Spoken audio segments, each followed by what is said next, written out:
Bugun men sizga juda muhim mavzuni tushuntirib beraman.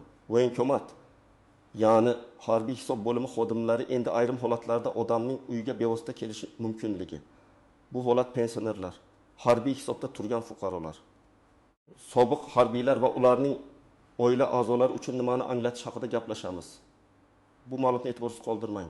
Chunki ko'pchilik men pensionerman, menga aloqasi yo'q deb o'ylaydi. Lekin amalda hujjat, ro'yxat, yashash manzili yoki harbiy hisob masalasida birgina xato keyinchalik katta ovoragarchilikka sabab bo'lishi mumkin. Kanalga hoziroq obuna bo'ling, videoga like bosing. Chunki men bu yerda vahima tarqatish uchun emas, balki oddiy odam tushunadigan qilib, nima qilish kerakligini aniq aytish uchun gapiryapman. Avval ko'p masalalar qanday bo'lardi? Odatda odamga chaqiruv qog'ozi kelardi. Mahalla yoki pochta orqali xabar berilardi. Ba'zan telefon orqali aytishardi. Keyin fuqaro o'z voyinkomatga borardi. Ko'pchilik yillar davomida shunday tartibga o'rganib qolgan. Agar qog'oz kelmasa, demak men tinchman. Agar chaqirishmasa, borishim shart emas. Men boshqa manzilda yashayapman, topishmasa o'zlari biladi degan qarashlar juda ko'p uchraydi. Lekin hozir vaziyat ancha boshqacha bo'lib bormoqda. Davlat organlarida elektron bazalar, yashash manzili ma'lumotlari, pensiya ma'lumotlari, pasport yoki ID karta ma'lumotlari, mulk va propiska bo'yicha ro'yxatlar bir-biriga ko'proq bog'lanmoqda.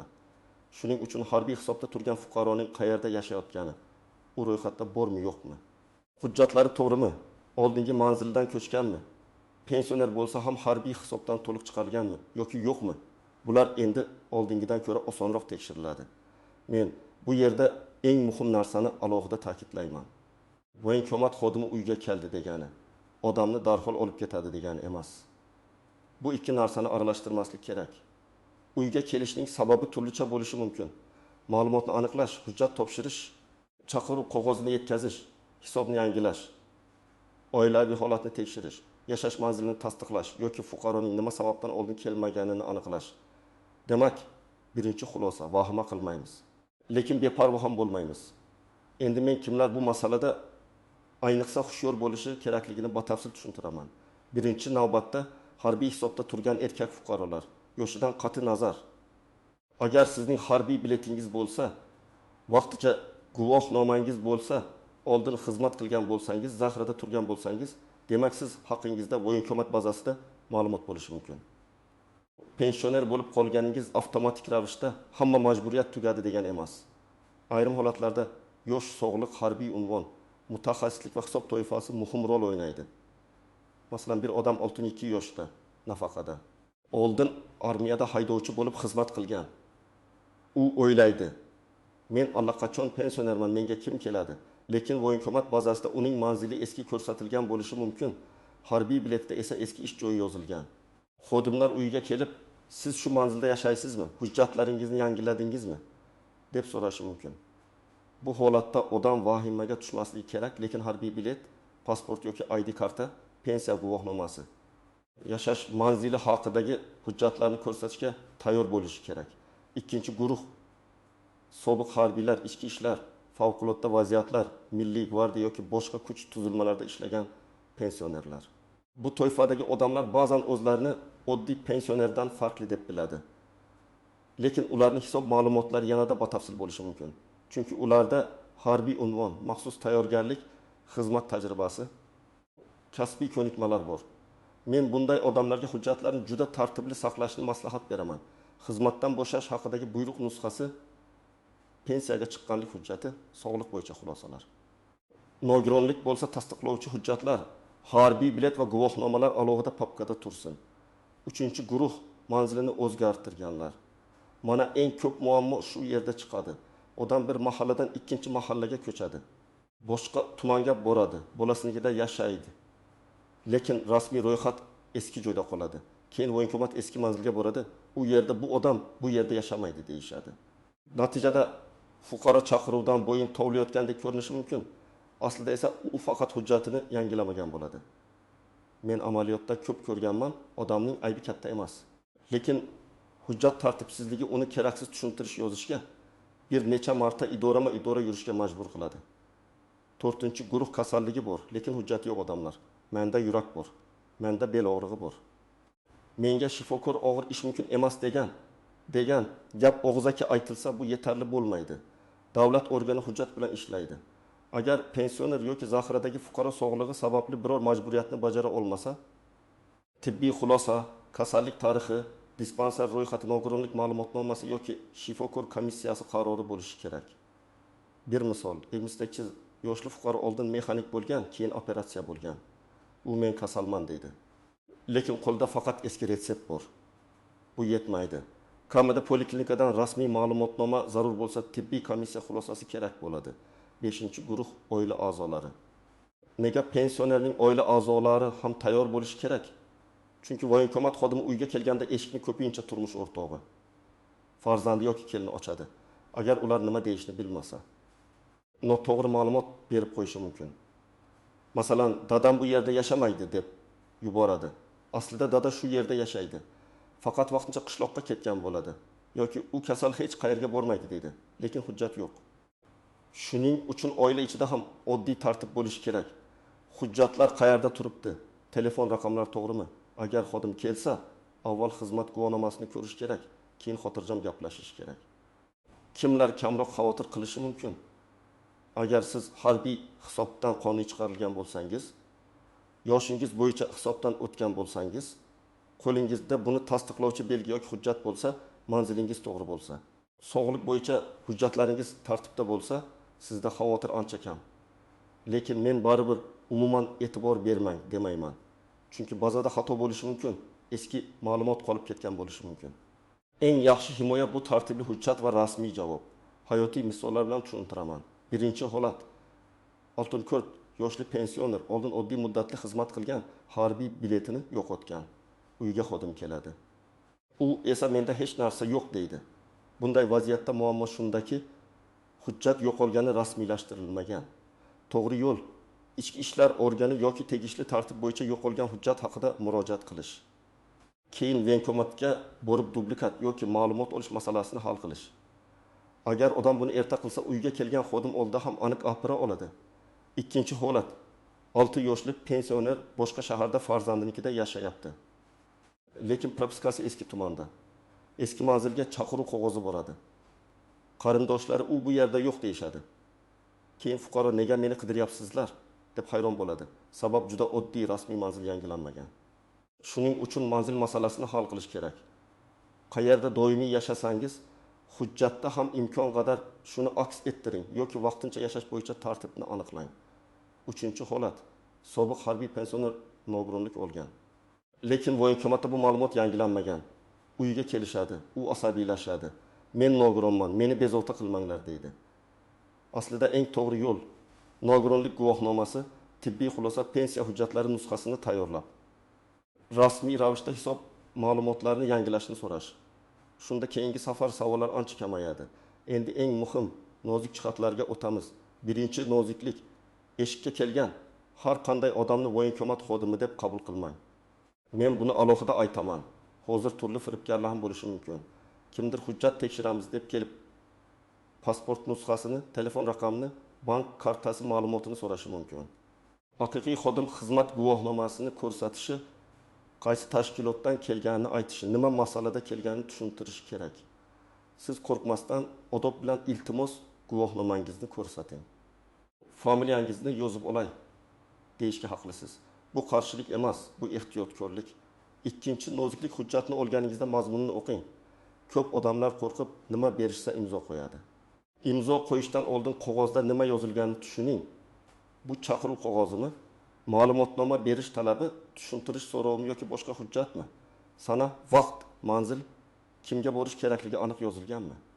Agar ko'zingiz yaxshi ko'rmasa, oila a'zongizdan o'qib berishini so'rang. Agar tushunmasangiz menga tushuntirib bering deyish normal holat. 3-noziklik, men telefon qilganingizda kelaman deyish har doim yetarli emas. Rasmiy chaqiruv yozma tartibda bo'lishi mumkin. Telefon orqali aytilgan gapni keyin isbotlash qiyin. Shuning uchun agar sizdan voyinkomatga kelish so'ralsa, qaysi sana, qaysi xona, qaysi masala bo'yicha ekanini aniqlang. Agar sog'liq sababli bora olmasangiz, og'zaki aytib qo'ymang. Balki iloji bo'lsa yozma ariza, tibbiy ma'lumotnoma bilan murojaat qiling. 4-noziklik. pensioner bo'lish barcha tekshiruvlardan ozod qiladi degani emas.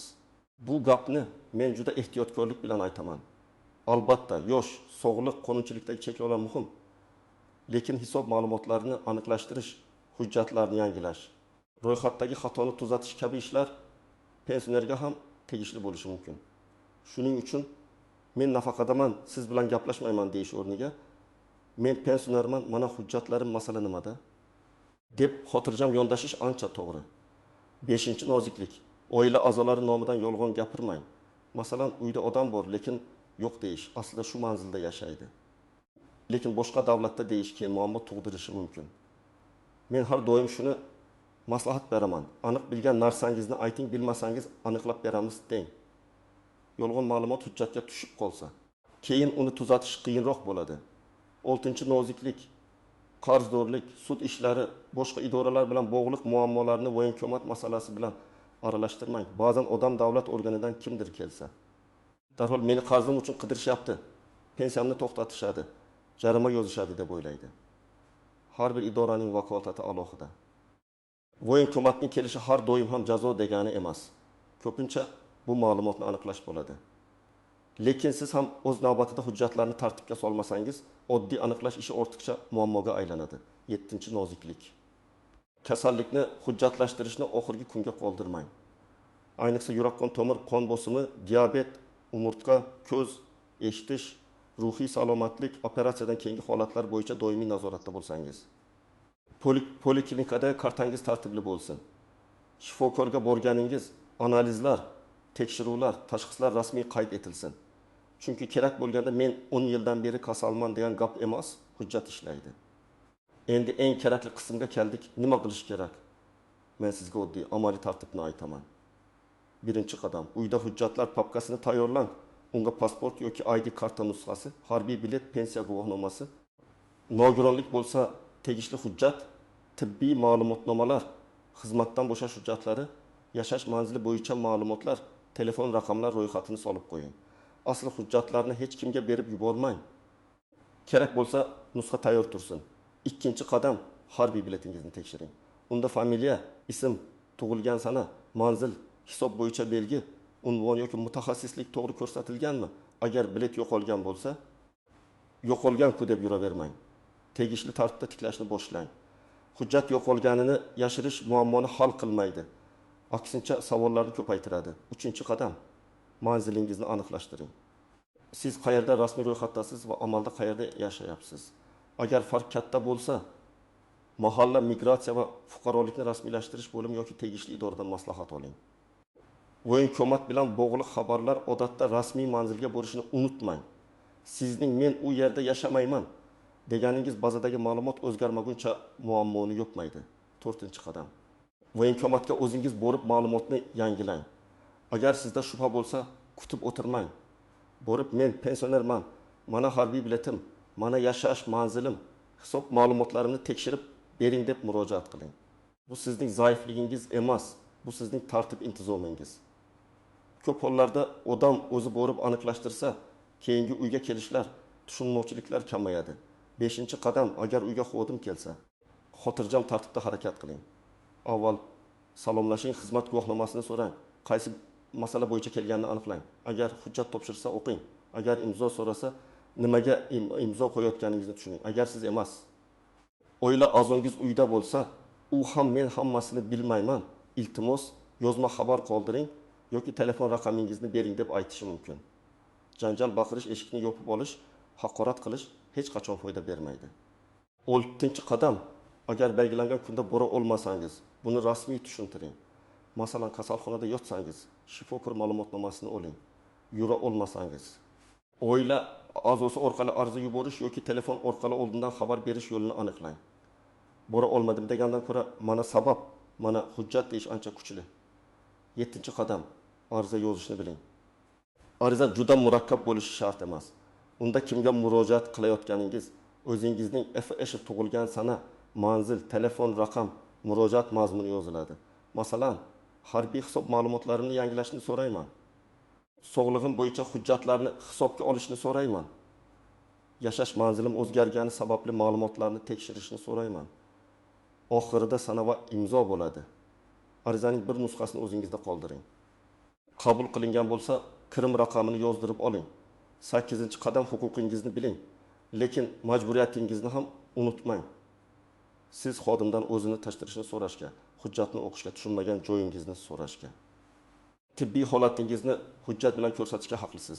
Shu bilan birga rasmiy chaqiruvni e'tiborsiz qoldirmaslik, ma'lumotni yashirmaslik, manzil va hujjatlarni yangilash ham sizning mas'uliyatingizga kiradi. 9-qadam. Yaqinlaringiz bilan oldindan gaplashib qo'ying. Ayniqsa uyda yoshi katta ota-onangiz bo'lsa, ularga qo'rqmaslikni tushuntiring. Kimdir kelsa, guvohnomasini ko'ring, qog'ozni o'qing, darhol imzo qo'ymang. Menga telefon qiling deb ayting. Bu oddiy ko'rsatma ko'p asabni saqlab qoladi. 10-qadam. Ijtimoiy tarmoqlardagi vahimali gaplarga ishonib ketmang. Hamma pensionerlarni olib ketishar ekan. Eshikni ochmanglar. Hujjatni yirtib tashlanglar degan maslahatlar juda xavfli. Men bunday gaplarga mutlaqo qo'shilmayman. Qonuniy yo'l bor. Hujjatni tekshirish, rasmiy javob berish, kerak bo'lsa yuristdan maslahat olish. Tibbiy hujjatlarni taqdim etish. Vahima muammoni hal qilmaydi, tartib hal qiladi. Bugungi mavzuning asosiy mazmuni shunday. Voyinkomat xodim uyga kelishi mumkin, lekin bu darhol eng yomon holat degani emas. Eng katta xato vahima qilish yoki butunlay beparvo bo'lish. To'g'ri yo'l esa hujjatlarni tartibga solish, manzilni yangilash, harbiy hisob holatini tekshirish. Sog'liq bo'yicha rasmiy ma'lumotlarni tayyorlash va xodimlar bilan xotirjam, qonuniy tartibda gaplashishdir. Men pensionerlarga, sobiq harbiylarga, zaxiradagi fuqarolarga va ularning oilalariga shuni maslahat beraman. Gunoh hujjatlaringizni bir joyga yig'ing, harbiy biletingizni tekshiring, manzilingiz to'g'riligini aniqlang. Agar savolingiz bo'lsa, kutib o'tirmang, tegishli voyinkomat yoki mahalla orqali rasmiy ma'lumot oling. Siz tayyor bo'lsangiz, hech qanday tashrif sizni dovdiratib qo'ymaydi. Agar sizning uyingizga voyinkomat xodimlari kelgan bo'lsa yoki shunday vaziyat tanishlaringizda bo'lgan bo'lsa, izohlarda yozing, qaysi masala bo'yicha kelishdi. Qanday hujjat so'rashdi, muammo qanday hal bo'ldi? Bu boshqa tomoshabinlarga ham foydali bo'ladi. Videoga like bosing, kanalga obuna bo'ling va yaqinlaringizga ham yuboring. Chunki bu ma'lumot ayniqsa pensionerlar va ularning oila a'zolari uchun juda zarur.